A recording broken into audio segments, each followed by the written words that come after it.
संधि पहले की वीडियो में पढ़ चुके हैं। यदि आपने वो वीडियो न देखा हो तो यहाँ अब लिंक शो हो रहा है, प्लीज उस पर क्लिक करें और वो वीडियो देखें। व्यंजन संधि, जब किसी व्यंजन वर्ण का स्वर से या व्यंजन से मेल हो तो इससे उत्पन्न विकार को व्यंजन संधि कहते हैं। इसमें एक व्यंजन का या तो व्यंजन से या स्वर से मेल होता है। इससे पहले हम थोड़ा सा वापस रिपीट करते हैं। हम हालांकि पहले पढ़ चुके हैं घोष और अघोष। घोष को दूसरे शब्दों में सघोष भी कहते हैं। सभी 11 स्वर, तीसरा, चौथा और पांचवा वर्ण यानी ग, घ, ढ़, इसी प्रकार ज, झ, न और आगे के।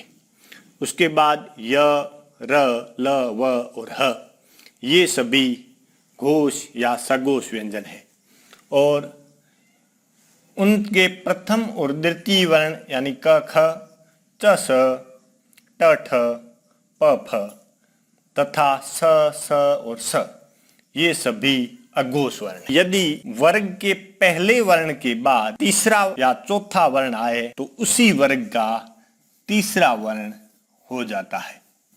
दूसरे शब्दों में कहे तो यदि क, च, ट, त, प इनके आगे कोई स्वर आए या तीसरा और चौथा वर्ण आए या तो ये क्रमशः गजड़ दब में बदल जाते हैं। क ग में बदल जाएगा, च ज में बदल जाएगा, ट ड में बदल जाएगा, त द में बदल जाएगा और प ब में बदल जाता है। इसके हम कुछ उदाहरण देखते हैं। जैसे क प्लस अ। यहाँ देखिए क के साथ में स्वर नहीं है, क आधा है और अ स्वर का मेल हुआ यानी अ घोष है, क अघोष है, तो ये इसके तीसरे वर्ण में बदल जाएगा ग। देखिए ग पूरा है, इसके साथ स्वर है। क्यों?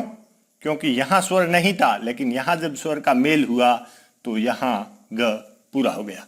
दिगंबर, दिक धन अंबर, एक जैन पंथ है। दिगंबर दिशाए ही जिसका वस्त्र है। अंबर यानी वस्त्र, दिक यानी दिशाए। यहाँ देखिए क स्वर रहित है, आधा है, इसका अ से मेल हुआ, क और अ मिलकर ग बना।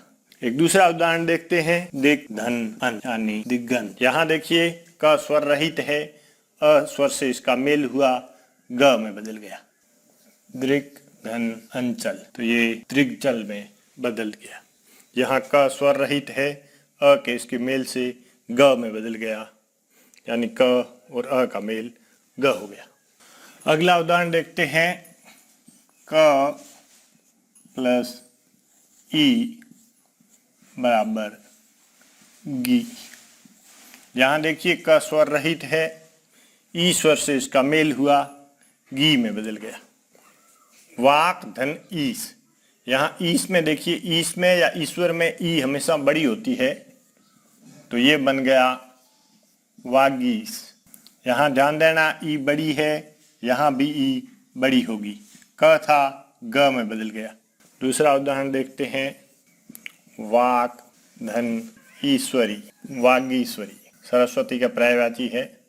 यहाँ क स्वर रहित था, ई स्वर के मेल से ग और ई की मात्रा लगी, वागीश्वरी। अगला उदाहरण, क प्लस आई की मात्रा गई बन। यहाँ देखिए क में स्वर नहीं है, इस स्वर का मेल हुआ तो ये गई बन गई। उदाहरण के लिए प्राक धन ऐतिहासिक, ये प्रागैतिहासिक बन गया। यहाँ ध्यान देना, इसके ऊपर 2 मात्राएं आएगी। कोई गलती से यदि बच्चा 1 मात्रा लगा देता है तो वो उत्तर गलत हो जाएगा। यहाँ आई का मेल हुआ है, यहाँ भी 2 मात्राएं होगी। और ऐतिहासिक को आप जानते हैं, इतिहास धन इक है।